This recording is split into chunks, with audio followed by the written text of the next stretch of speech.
cold wave, which was, I suppose, the answer of divine providence to that obscene festival of ghouls and genocidalists over in Copenhagen.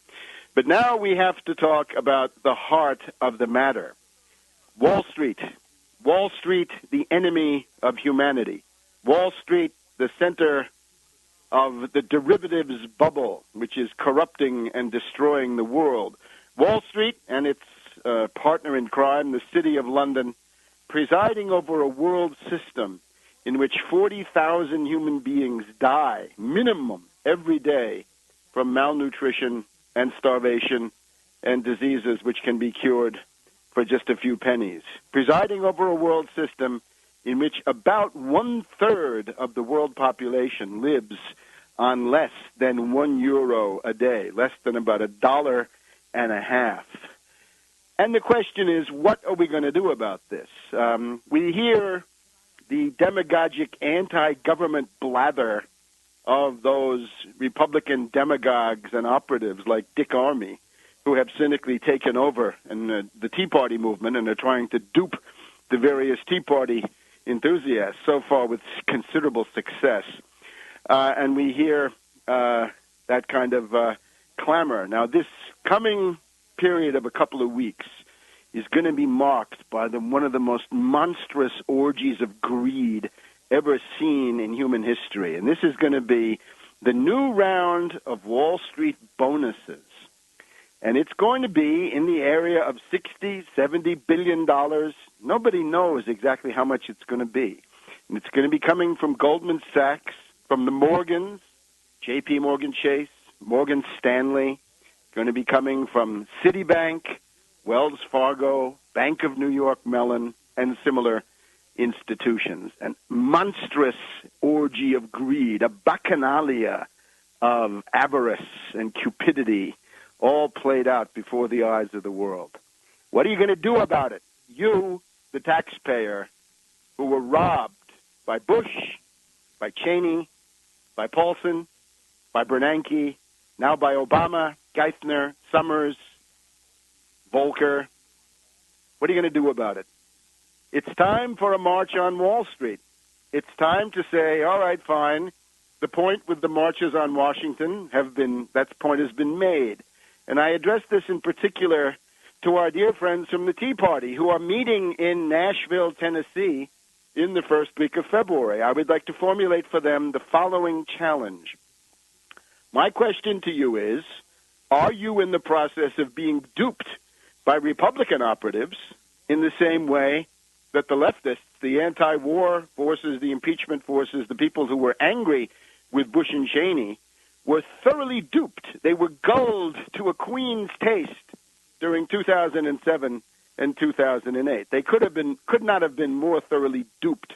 We had a whole generation of young people, the millennials, born since about 1981 or thereabouts, coming of age in politics, and their first experience was to be completely duped by Obama and Axelrod and the forces of the Trilateral Commission and the Bilderberg. That was the postmodern coup by Obama. But, of course, that particular revolving door, as we know, never ends.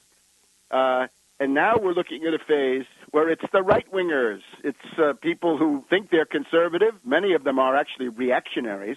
And that's a whole different kettle of fish. Actually, conservatives, not that common. It's a sort of a cultural impulse. But in terms of actual conservative policies, very hard to find. Conservative policies would think about the status quo as having a certain authority, organic change, not radical repudiation of anything. So the question to the Tea Party people is, are you now Republican dupes? Has Dick Armey completely duped you? And has Richard Mellon Scaife and his Competitive Enterprise Institute, which was the center of the Tea Party events here in Washington, D.C., have they turned you into useful idiots and AstroTurf? And here's how you can find out. After having made the point with several marches on Washington, are you prepared? Is the Tea Party movement prepared to launch a march on a march on Wall Street, a march on Goldman Sachs, a march on the Morgans? Don't forget them. They're really the heart of the matter.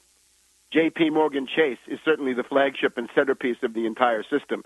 Goldman Sachs is sort of the mud guard up in front to attract a lot of attention, like those little things used to put on the hood of a car to get the bugs before they hit the windshield. That's Goldman Sachs in some ways. J.P. Morgan Chase, Morgan Stanley, Bank of New York Mellon. That's a really interesting one. There's that magical name, Mellon. You're, of course, dealing with the faction which could be called Morgan Mellon Rockefeller. Mellon, the Bank of New York Mellon, the back office and accounting center for the TARP, for the bailout. Are you willing to march in protest against them? That will be the acid test for the Tea Party and, indeed, for anybody who wants to be taken serious as a populist. Are you willing to take off the gloves and attack Wall Street, in particular in these coming weeks? Wall Street moves to the center of attention once again. We have a series of events that have brought this about. One is the revelations, which we'll talk about at some length. I talked about this with Alex Jones on his fine radio program this past Monday.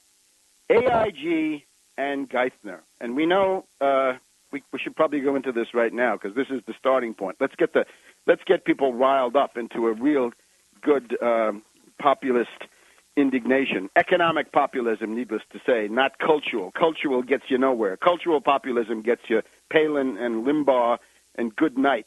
Economic populism gets you positive New Deal programs, actual benefits, amelioration in your situation, and progress for society. Here was the story. Paulson, October of 2008, announced that if $700 billion were not allotted to the Wall Street parasites and financier oligarchs, then the sky would fall and the world would end. Why was that? Of course, Paulson came from Goldman Sachs. Geithner, also a satellite of Goldman Sachs. Many, many others from Goldman Sachs, including Bob Rubin, the light of the Clinton administration. So $700 billion had to be assigned. Now, about $220 billion of that so far has gone to AIG, American International Group, of this guy, Hank Greenberg, a kind of gangster figure, I'm afraid. And they had a hedge fund, as we know, in London, which had issued $3 trillion, $3 trillion with a T, $3 trillion worth of toxic financial derivatives, more than the gross domestic product of France, a huge sum. And therefore, when AIG blew, when they went into bankruptcy, this was due to the fact that that castle of derivatives had gone into reverse. The leverage had reversed, and instead of pyramiding profits, it was pyramiding losses.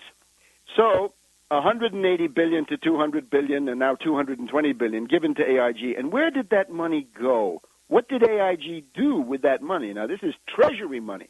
This is direct taxpayer money. This is not even Fed money. This is the TARP, the Troubled Assets Relief Program.